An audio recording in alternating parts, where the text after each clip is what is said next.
mengesahkan dalam rapat paripurna tanggal 5 Oktober. Banyak yang bertanya kenapa tanggal 5 Oktober, ini saya perlu jelaskan. DPR melalui Pak Wakil Ketua menyampaikan bahwa karena banyak teman-teman DPR yang terpapar COVID-19, maka DPR memutuskan untuk mempercepat yang rencananya tanggal 6 atau tanggal 8, antara 6 tanggal 8, kemudian diajukan menjadi tanggal 5 dengan alasan karena untuk mempercepat mengurangi jam-jam rapat sehingga bisa menekan penyebaran COVID-19 ini. Itu mungkin banyak yang mengatakan begitu. Kenapa kok tiba-tiba tanggal 5? Itu yang saya dengar memang alasan penjelasan dari Wakil Ketua karena dalam rapat paripurna yang tanggal 5 Oktober. Banyak yang bertanya, Bapak Ibu yang saya hormati, tanggal 5 Oktober. Beberapa isu yang ingin saya jelaskan kepada Bapak Ibu melalui Pak Wakil Ketua menyampaikan bahwa karena banyak teman-teman yang teman-teman DPR yang tenaga kerja asing terpapar COVID-19, jadi maka di Undang-Undang Cipta Kerja ini mempercepat yang rencananya tanggal 6 tentang tenaga kerja tanggal 8, antara 6 tanggal 8 kemudian asing diajukan menjadi tanggal 5 di Indonesia karena hanya dalam hubungan kerja untuk jabatan tertentu dan waktu tertentu serta memiliki kompetensi sesuai dengan jabatan yang akan diduduki. Sehingga bisa menekan penyebaran semua jabatan COVID bisa ditempati oleh TKA. Hanya jabatan tertentu dan waktu tertentu. Jadi ini saya perlu jelaskan, Anda menepis bahwa RU Cipta Kerja ini memberikan kelonggaran, memberikan kelonggaran kepada TKA. Jadi jelas di sini bahwa hanya jabatan tertentu dan waktu tertentu. Kemudian setiap pemberi kerja wajib memiliki rencana penggunaan tenaga kerja asing. Wajib yang disahkan oleh pemerintah pusat. Justru di situ lebih kuat pengaturannya karena disahkan oleh pemerintah pusat. Kalau dulu mungkin mengajukan secara tertulis ya Bu, sekarang secara jelas disebutkan bahwa disahkan oleh pemerintah pusat. Kemudian pemberi kerja orang perseorangan dilarang memperkerjakan TKA. Ini. Kemudian soal alidaya. Undang-Undang Cipta Kerja tetap mengatur hubungan kerja dalam alidaya. Jadi yang diatur adalah hubungan kerjanya. Bisnisnya tidak diatur, tapi hubungan kerja antara perusahaan alidaya dengan pekerjanya itu yang diatur di Undang-Undang Cipta Kerja. Kemudian yang kedua, ini yang baru di Undang-Undang Cipta Kerja, apabila terjadi pengalian pekerjaan dari perusahaan alidaya, maka masa kerja dari buruh atau pekerja atau buruh tetap dihitung dan pengalian pelindungan hak-hak pekerja harus dipersyaratkan dalam perjanjian kerja. Ini bentuk perlindungan dalam pengaturan tentang alidaya. Kemudian ini juga baru, perusahaan alidaya berbentuk badan hukum dan wajib memenuhi perizinan berusaha yang diterbitkan oleh pemerintah pusat. Ini dibutuhkan adalah dalam rangka kepastian perlindungan dan pengawasan. Jadi tidak dengan gampangnya perusahaan alidaya itu melakukan perekrutan tenaga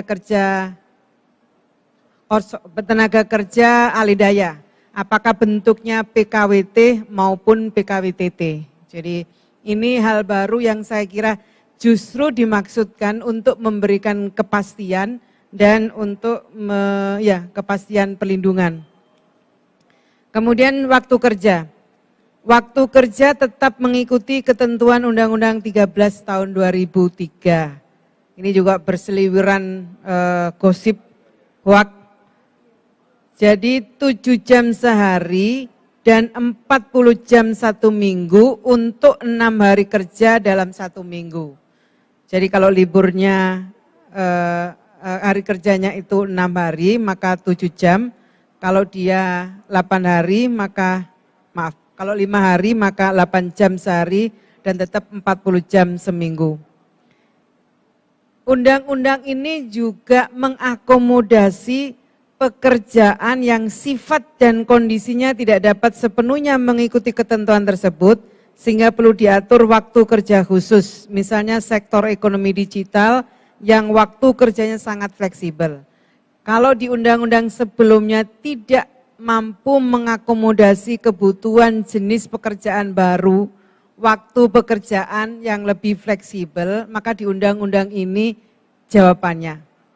Kan banyak orang, apa sih bedanya kalau dengan kalau sama seperti itu apa bedanya? Bedanya adalah kita mengakomodasi waktu kerja, jenis pekerjaan yang dialami pada era digital ini. Kemudian tetap diatur waktu kerja lembur maksimal 4 jam dalam 1 hari. Jadi ini yang berbeda karena waktu lemburnya dibatasi, dihitung, tapi juga kesempatan bagi teman-teman yang bekerja lebih dari itu, kurang dari 4 jam tetap mendapatkan perlindungan pengupahannya. Kemudian waktu istirahat dan cuti tetap ada dan diatur. Ini juga berkembang isu waktu cuti, waktu istirahat yang terutama buat ibu-ibu istirahat atau cuti karena melahirkan, karena haid, ini ketentuannya tetap ada di Undang-Undang 13 2003, memang tidak diatur di Undang-Undang Cipta Kerja, artinya kalau tidak dihapus berarti undang-undang yang lama tetap eksis. Namun undang-undang ini memerintahkan untuk pengaturan lebih detailnya di peraturan pemerintah. Kemudian tidak menghilangkan hak cuti seperti cuti haid dan cuti melahirkan tadi sudah saya sampaikan. Kemudian hak istirahat, pengusaha tetap wajib memberikan waktu istirahat dan cuti bagi pekerja atau buruh. RUU Cipta Kerja ini tidak menghilangkan hak istirahat saat haid dan istirahat melahirkan yang telah diatur di Undang-Undang Ketenagakerjaan. Ini juga saya sudah jelaskan tadi. Yang berikutnya tentang pengupahan. Upah minimum ditetapkan dengan memperhatikan kelayakan hidup pekerja atau buruh dengan mempertimbangkan aspek pertumbuhan ekonomi daerah atau inflasi daerah. Upah minimum provinsi wajib ditetapkan oleh gubernur. Upah minimum kabupaten kota tetap ada. Ini Bapak Ibu tetap ada dengan persyaratan tertentu. Perusahaan yang telah memberikan upah lebih tinggi dari upah yang ditetapkan, pengusaha dilarang mengurangi atau menurunkan upah. Kemudian bagi usaha mikro dan kecil, berlaku upah dan berdasarkan kesepakatan antara pengusaha dan pekerja. Tadi di depan kita sudah pemerintah di aturan ini mendorong, mempermudah UMKM, dengan demikian akan tercipta lapangan kerja, kesempatan kerja. Nah, ini perlu diantisipasi dengan adanya pengaturan pengupahan. Ada diatur di Undang-Undang Cipta Kerja ini yang di Undang-Undang 13 2003 tidak kita atur. Kemudian yang berikutnya tentang pesangon. Prinsip dari pesangon, bahwa pemerintah ingin memastikan bahwa pesangon betul-betul menjadi hak dan dapat diterima oleh pekerja atau buruh. Ini saya kira statement yang saya kira kita perlu garis bawahi bahwa apa sih maksudnya pesangon itu di Undang-Undang Cipta Kerja ini? Sekali lagi pemerintah ingin memastikan bahwa pesangon betul-betul menjadi hak dan dapat diterima oleh pekerja atau buruh. Jadi kalau angkanya tinggi tapi tidak dapat diterima juga sama juga dengan bohong. Jadi prinsipnya undang-undang ini adalah sekali lagi bagaimana hak itu dapat diterima oleh pekerja atau buruh. Nah, di Undang-Undang Cipta Kerja ini kita memperkenalkan sistem jaminan perlindungan baru, yaitu jaminan kehilangan pekerjaan, skema baru terkait dengan jaminan sosial ketenagakerjaan yang tidak mengurangi manfaat dari berbagai jaminan sosial yang ada, yakni jaminan kecelakaan, jaminan kematian, jaminan hari tua, dan jaminan pensiun. JKP ini tidak menambah beban bagi pekerja atau buruh. Apa manfaatnya program JKP ini? Ada 3 manfaat, yaitu cash benefit, kemudian vocational training, dan akses penempatan. Jumlah maksimal pesangon kalau di Undang-Undang 13 itu 32 kali, ini di Undang-Undang Cipta Kerja ini maksimal 25 kali dengan pembagian 19 kali ditanggung oleh pemberi kerja atau pelaku usaha dan 6 kali diberikan melalui program jaminan kehilangan pekerjaan. Jadi Bapak Ibu, sekali lagi saya ingin jelaskan bahwa maksudnya adalah karena selama ini data menunjukkan bahwa pesangon itu sedikit sekali pekerja yang pada akhirnya menerima hak pesangonnya itu, maka undang-undang ini memastikan bahwa pesangon betul-betul menjadi hak. Pengusaha punya kewajiban untuk membayarnya, tapi yang jaminan diberikan oleh pemerintah melalui program jaminan kehilangan pekerjaan. Di mana peran pemerintah dalam konteks PHK ini? Kehadiran pemerintah yang pertama adalah dana awal program JKP ini ditanggung oleh pemerintah melalui APBN. Dana awalnya maksimal 6 triliun untuk pertama kalinya ditanggung oleh APBN. Kemudian yang kedua, pemerintah hadir dengan memberikan akses penempatan. Yang ketiga, vocational training. Jadi karena sebenarnya kebutuhan pekerja yang mengalami PHK adalah cukup bekal dia untuk mencari pekerjaan baru. Di samping yang dibutuhkan oleh pekerja sebenarnya adalah bagaimana upskilling, reskilling, atau mungkin skilling itu bisa didapatkan. Dan yang paling tidak kalah pentingnya adalah akses penempatan. Pasar kerja akan didesain oleh pemerintah agar mereka yang di PHK dengan mudah mengakses kesempatan lowongan kerja yang baru. Yang berikutnya terkait dengan perizinan berusaha. Ada 4 perizinan berusaha di Kemenaker. Yang pertama, perizinan lembaga pelatihan kerja, lembaga penempatan tenaga kerja swasta, perizinan ahli daya, perizinan surat izin berusaha penempatan pekerja migran Indonesia atau SIP3MI. Kemudian isu yang tidak kalah pentingnya adalah sanksi. Di Undang-Undang Cipta Kerja ini pengaturan sanksi pidana dan administratif tetap diatur. Jadi tidaklah benar kalau sanksi pidana dan administratif itu akan dihilangkan. Bapak Ibu yang saya hormati, Undang-Undang Cipta Kerja ini Undang-Undang Cipta Kerja ini memerintahkan untuk ada pengaturan lebih detailnya dalam peraturan pemerintah. Direncanakan kami akan minimal 3 peraturan pemerintah, maksimal 5 PP yang disiapkan. Dan kami arahan Bapak Presiden dalam akhir Oktober ini seluruh peraturan pemerintah itu akan kita selesaikan. Dan untuk klaster ketenagakerjaan kita juga sudah sepakat akan bersama-sama dengan stakeholder, apakah itu SPSB maupun pengusaha yang diwakili oleh Kadin dan Apindo. Bapak Ibu yang saya hormati, begitu banyaknya simpang siur informasi, saya berharap materi-materi yang kami sampaikan ini bisa Bapak Ibu pahami untuk bisa disampaikan kepada teman-teman serikat pekerja, serikat buruh maupun teman-teman pengusaha Apindo Kadin, sehingga distorsi informasi itu bisa kita cegah sedemikian rupa.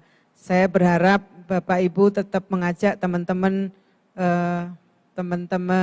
SPSB terutama untuk berdialog, karena kita masih punya pekerjaan untuk merumuskan peraturan pemerintah. Kami berharap Bapak Ibu bisa menampung aspirasi dari stakeholder. Kami tunggu aspirasi itu untuk pembahasan peraturan pemerintahnya. Kami juga berharap Bapak Ibu bisa mengajak dialog teman-teman, dan berharap Bapak Ibu juga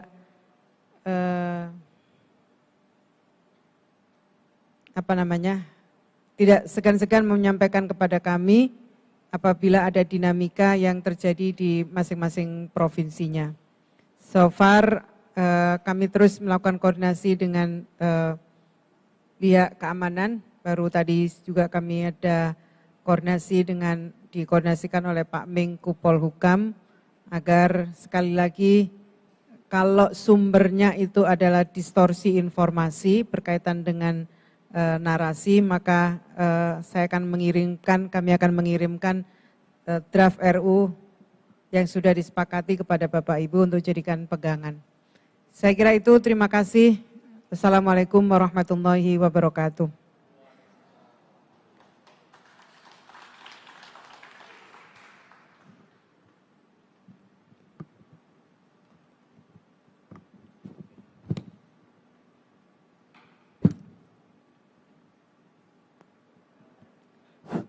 Terima kasih kepada Ibu Menteri Ketenagakerjaan yang telah memaparkan kronologi mulai dari tadi urgensi, artinya pentingnya kita untuk memiliki Omnibus Law yang RUU Cipta Kerja yang betul-betul tadi adalah bisa merespon berbagai perubahan lingkungan strategis. Mulai beliau mengatakan berapa jumlah angkatan kerja yang setiap tahun bertambah, kemudian juga dari pertambahan tersebut ini juga tidak bisa tertampung karena mereka ini memiliki banyak sekali keterbatasan yang harus di-upgrade. Apalagi kalau kita bicara saat ini kita menikmati satu kondisi yang dikenal namanya adalah bonus demografi.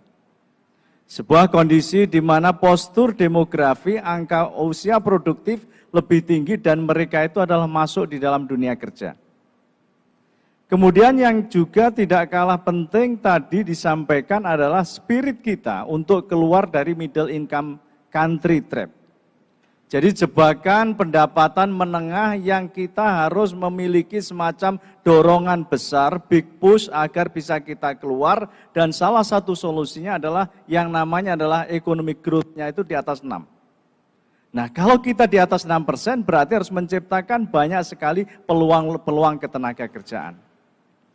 Apalagi Bapak Ibu sekalian di era kekinian ini muncul berbagai yang namanya sebagai potensi usaha yang didrive oleh yang namanya ekonomi digital. Yang mereka memiliki fleksibilitas yang tinggi untuk menetapkan istilahnya adalah pekerjaan jam-jam di mana dia bekerja.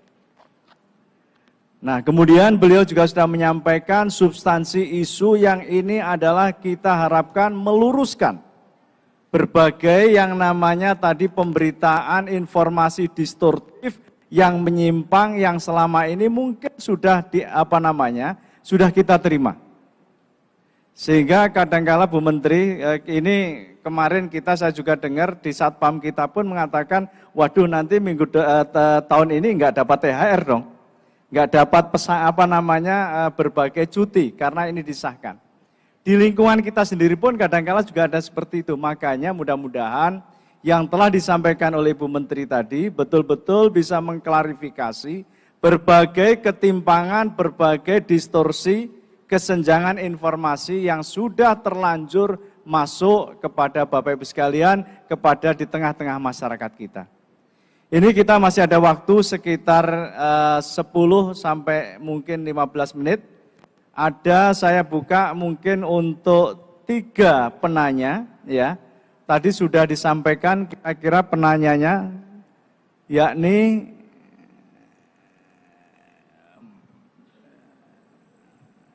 dari mana tadi? Mohon izin.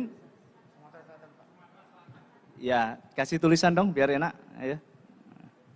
Dari Sumatera Selatan, ya untuk sementara mungkin silahkan yang dari Sumatera Selatan, Kepala Dinas Sumatera Selatan bisa menyampaikan. Kemudian setelah itu siap-siap kadis berikutnya, ya ada 2 kesempatan, mohon maaf 3 ya, jadi 4 ya, 3 lagi nanti akan menyusul, akan saya sampaikan. Silakan Pak Kadis untuk menyampaikan.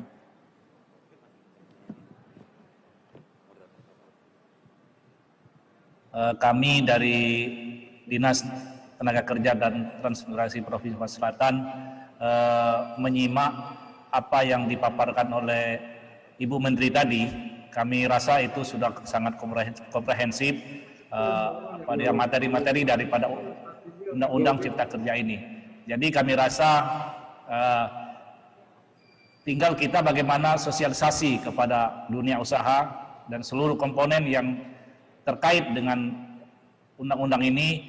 Jadi kami hanya minta dukungannya, kira-kira bagaimana kita untuk bisa sosialisasi sehingga apapun materi daripada undang-undang ini dapat terserap, dapat tersampaikan sesuai dengan apa maksud dan tujuan daripada undang-undang ini. Kami rasa itu Pak. Terima kasih. Wassalamualaikum warahmatullahi wabarakatuh.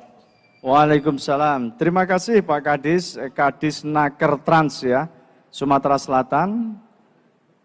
Selanjutnya kami mengundang Kepala Dinas Ketenagakerjaan Jawa Timur. Mohon mungkin menyebutkan namanya biar kenal kita semua. Oke. Silakan Pak Kadis. Assalamualaikum warahmatullahi wabarakatuh.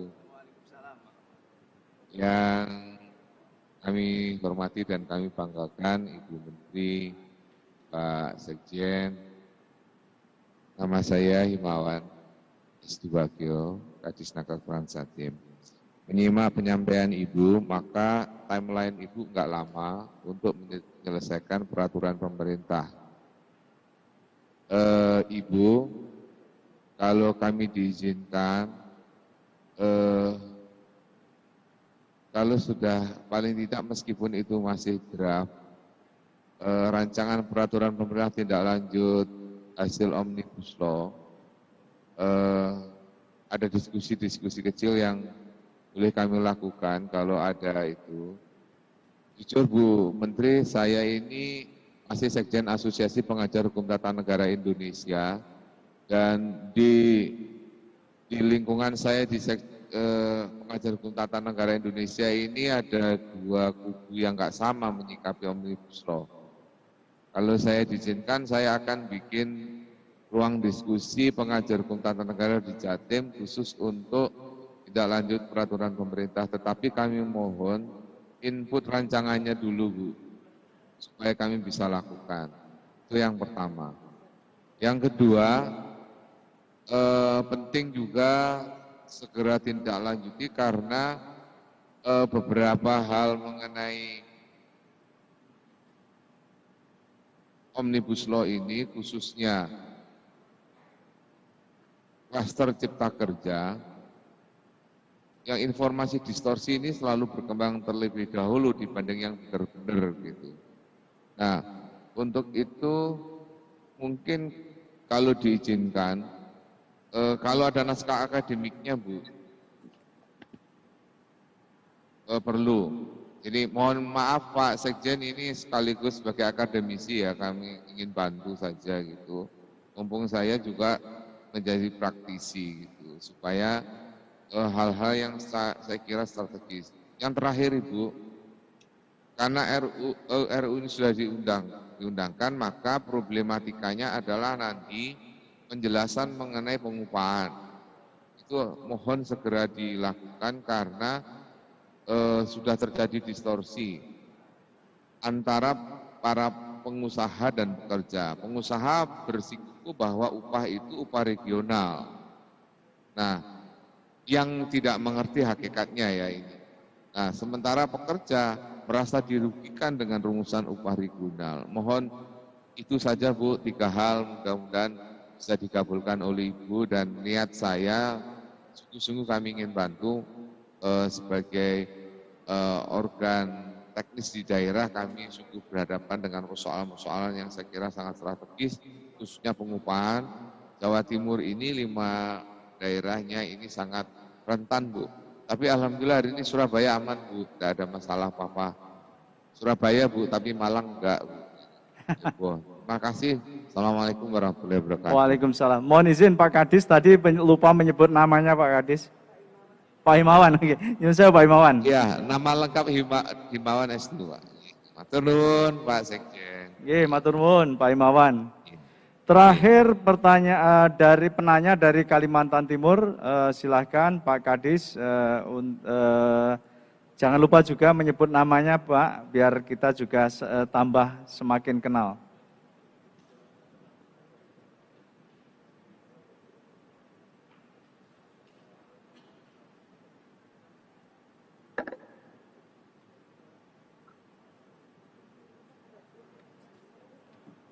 Mohon izin suaranya belum muncul Pak. Masih di mute. Tidak ada. Oke, silakan. Masih belum Pak?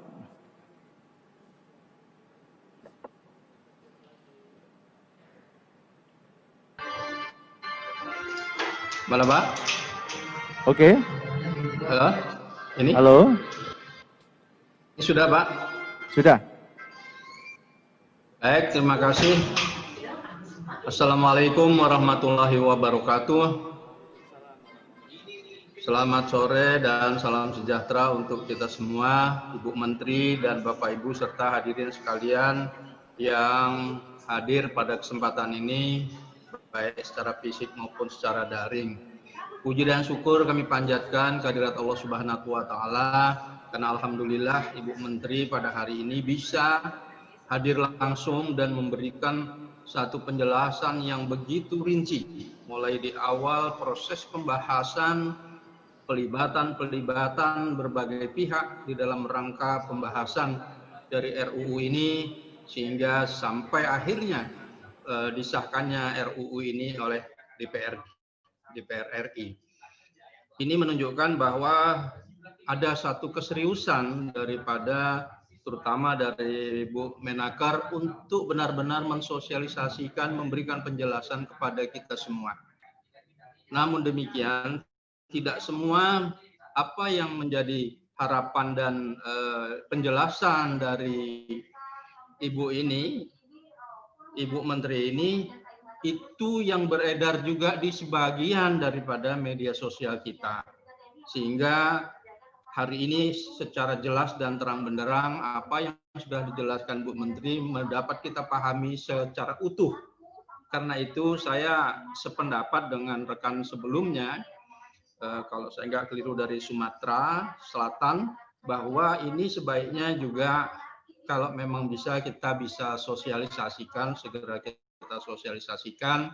Namun demikian apa yang disampaikan oleh Kadisnaker Jawa Timur tadi Pak Himawan, bahwa memang kalau memang ini kan belum juga disahkan atau ditetapkan oleh Presiden. Namun demikian, kalau memang diperkenankan kita bisa diberikan draftnya yang secara utuh, itu paling tidak memberikan satu pemahaman ketika nantinya begitu disahkan atau ditetapkan oleh Bapak Presiden, tidak lagi timbul persoalan-persoalan atau permasalahan di kemudian hari.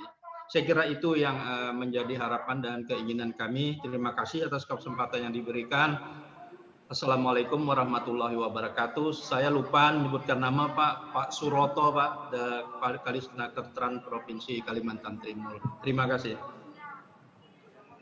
Terima kasih Pak Suroto, Kepala Dinas Ketenagakerjaan dan Transmigrasi Kalimantan Timur. Saya rasa tadi sudah cukup jelas Ibu butir-butir pertanyaan yang disampaikan oleh 3 kepala dinas yang mewakili Sumatera Selatan, Jawa Timur, dan terakhir adalah Kalimantan Timur.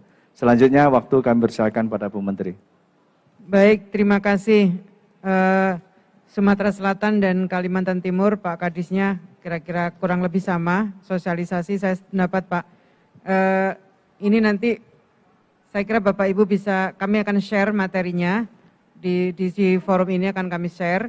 Nanti lebih, kalau masih kurang rinci, nanti akan kami kirim yang lebih rinci lagi. Nanti saya minta Bu Dirjen untuk menyampaikan lebih rincinya. Kalau draft RUU-nya karena masih belum ditandatangani Presiden, Pak, memang belum bisa keluar. Jadi belum bisa kami sampaikan secara utuh undang-undangnya. Jadi setelah masih di DPR dan belum keluar dari DPR, Pak. Kami tidak bisa menyampaikan karena itu masih domainnya DPR. Nanti setelah DPR menyampaikan kepada pemerintah, baru kami bisa share lebih detail dalam bentuk undang-undangnya. Saya setuju bahwa ini butuh sosialisasi yang lebih masif.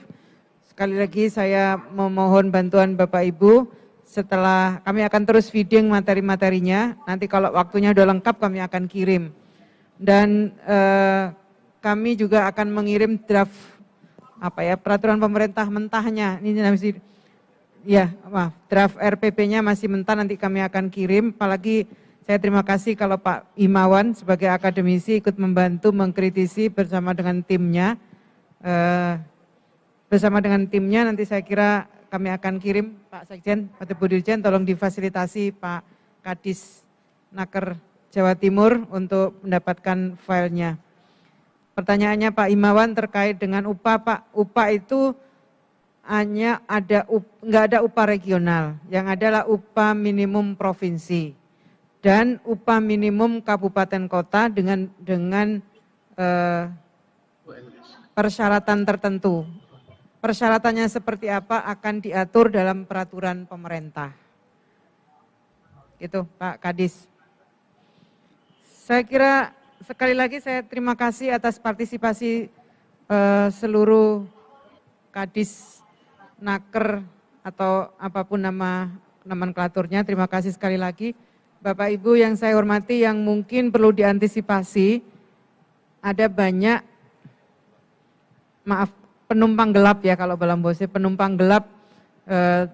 Kalau narasinya udah clear, mungkin akan ada gosip atau ada isu lain. Jadi saya tetap berharap kalau para pekerjanya sudah clear, nanti mungkin akan ada isu-isu lain yang bisa berkembang, dan kita mengantisipasi jangan sampai penumpang gelap ini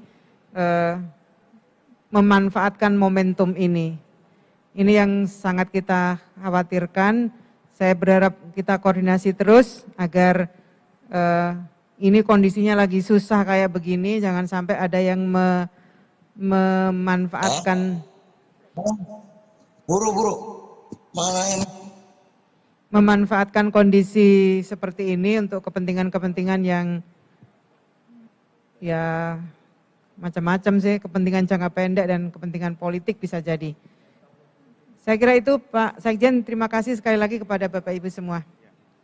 Terima kasih kepada Ibu Menteri Ketenagakerjaan, Ibu Dr. Ida Fauzia. Bapak Ibu sekalian yang saya hormati, para Kepala Dinas Ketenagakerjaan ataupun nomenklatur lainnya, provinsi, kabupaten, dan juga tentunya yang hadir juga di sini, para perwakilan dari perusahaan yang tadi setelah acara penganugerahan K3 ternyata langsung masuk gabung, terima kasih. Tadi sesuai dengan janji Ibu Menteri, kami akan memfollow up. Ya.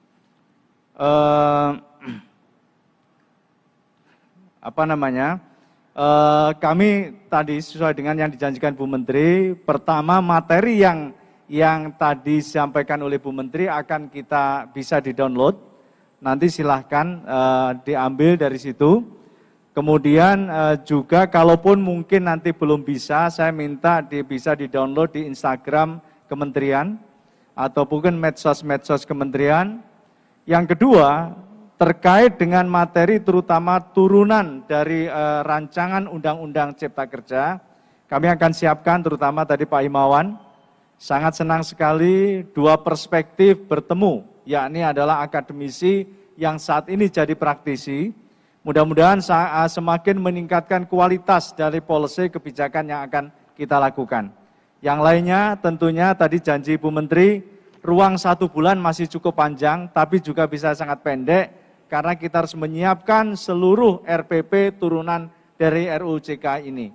Mudah-mudahan kita betul-betul bisa mengakomodir tujuan utama dibentuknya atau ditetapkannya atau dirancangnya RUU Cipta Kerja untuk menciptakan berbagai peluang-peluang pekerjaan untuk menghindari kita dari jebakan middle income country, ya. Ini bisa kita bersama-sama kita lalui. Dan tentunya dalam situasi yang sangat sulit ini, mudah-mudahan kita semakin sadar, boleh menyampaikan aspirasi, boleh menyampaikan pendapat, tentunya yang tidak kalah penting tetap memperhatikan aspek kesehatan. Terima kasih Bapak Ibu sekalian, kita tutup acara dialog dengan Menteri Tenaga Kerja Republik Indonesia, Ibu Dr. Ida Fauziah. Saya sebagai pengantar diskusi, mohon maaf apabila ada kekurangan dalam banyak hal. Akhirul kalam, wallahu muwaffiq ila aqwamit thoriq. Wassalamualaikum warahmatullahi wabarakatuh.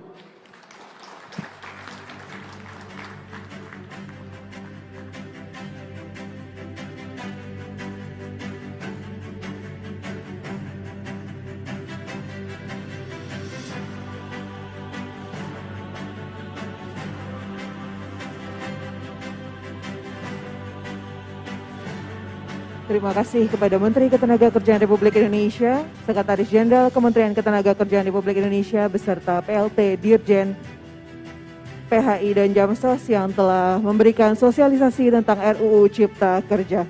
Kepada para undangan sekalian, paparan bisa di-download atau diunduh di link yang sudah di-share di chat Zoom.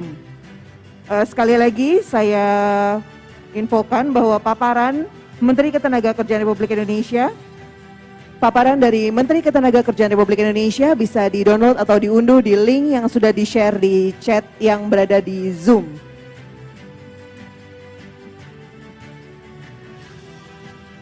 Terima kasih atas kehadiran para undangan sekalian.